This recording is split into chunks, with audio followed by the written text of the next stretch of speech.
ब्रेकनंतर एक महत्त्वाची बातमी आहे। विधानसभेचे विरोधी पक्षनेते देवेंद्र फडणवीस आज संध्याकाळी 5:30 वाजता मुख्यमंत्री उद्धव ठाकरे यांची भेट घेणार आहेत। निसर्ग चक्रीवादळाबाबत चर्चा करून मुख्यमंत्र्यांना देवेंद्र फडणवीस निवेदन देतील।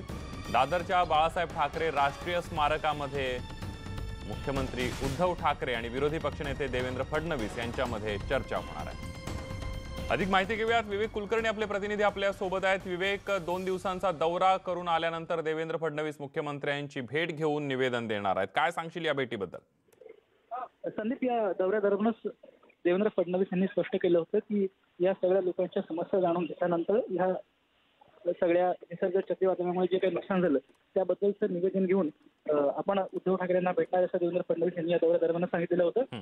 त्याच्यानुसार आज संध्याकाळी 5:30 वाजता जुना महापौर बंगला आणि आताच बाळासाहेब ठाकरे राष्ट्रीय स्मारक इथं देवेंद्र फडणवीस आणि उद्धव ठाकरे यांची भेट घेणार आहे। विशेषतः कोकणामध्ये जी मदत मिळालेली आहे ती अपुरी आहे असं टीका देखील देवेंद्र फडणवीस यांनी केलेली होती। त्यासोबतच तिथं शीट्स देण्याची गरज आहे। लोकांची जी घरं आहेत ती दुरुस्त करण्याची तातडीने गरज आहे, कारण आता मान्सून आणि पाऊस पण येणार आहे। असे वेगवेगळे मुद्दे या दरम्यान घेतले जाणार आहेत आणि त्यासोबतच ज्या काही फळबागा आहेत, वेगवेगळी झाडं आहेत, त्याचं देखील प्रचंड नुकसान झालं आहे। या सगळ्या तिथल्या कोकणवासियांना ज्यांचं नुकसान झालं आहे त्यांना तातडीनं नुकसान भरपाई द्यावी अशा पद्धतीचं एक निवेदन घेऊन देवेंद्र फडणवीस हे आज उद्धव ठाकरे यांची भेट घेणार आहेत। अगदी धन्यवाद विवेक, तुम्ही दिलेल्या संपूर्ण माहितीबद्दल।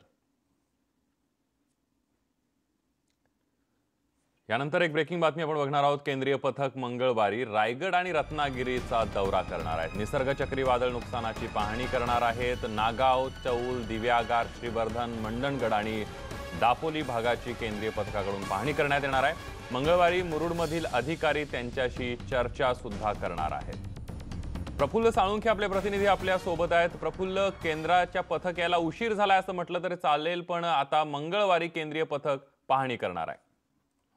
नक्कीच, आपण जर पाहिलं चक्रीवादळ होऊन जवळपास 1 आठवड्याच्या वर जो कालावधी या ठिकाणी संपला आहे, अशा परिस्थितीमध्ये केंद्रानं या ठिकाणी मोठी मदत करणं गरजेचं आहे। त्यासाठी जो सर्वे करणं आवश्यक आहे त्या सर्वेसाठी केंद्रीय पथक देखील येणं गरजेचं होतं, पण अजूनही केंद्रीय पथक आलेलं नाही।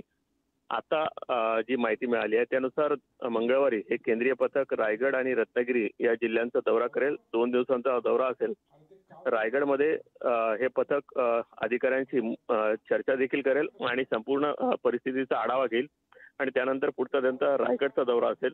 अशा परिस्थितीत केंद्रीय पथक या ठिकाणी आल्यानंतर जो अहवाल आहे केंद्राकडे पाठवेल आणि त्यानंतरच केंद्राकडनं जी मोठी भरीव मदत आहे ती मदत या ठिकाणी मिळू शकेल असं स्पष्ट होत आहे।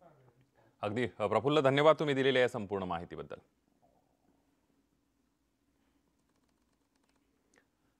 आपण बघतोय निसर्ग चक्रीवादळामुळे मोठ्या प्रमाणावर नुकसान झालेलं आहे रत्नागिरी जिल्ह्यामध्ये। त्याचबरोबर रायगड जिल्ह्यामधल्या समुद्र किनाऱ्यांवर अनेक गावांचं मोठ्या प्रमाणावर नुकसान झालं। शेतकरी संकटात सापडलेला आहे। मुख्यमंत्री असतील किंवा इतर शासकीय यंत्रणांनी आता मदत करायला सुरुवात झाली। केंद्राचं पथक अजूनही पाहणी करायला आलेलं नव्हतं, ते आता मंगळवारी पाहणी करायला येणार आहे आणि त्यानंतर केंद्राकडून कितपत मदत दिली जाते हे बघावं लागणार आहे। या काही घडामोडीनंतर बुलेटिनमध्ये इथंच थांबूया। ताज्या बातम्यांसाठी पहा फक्त न्यूज 18 लोकमत।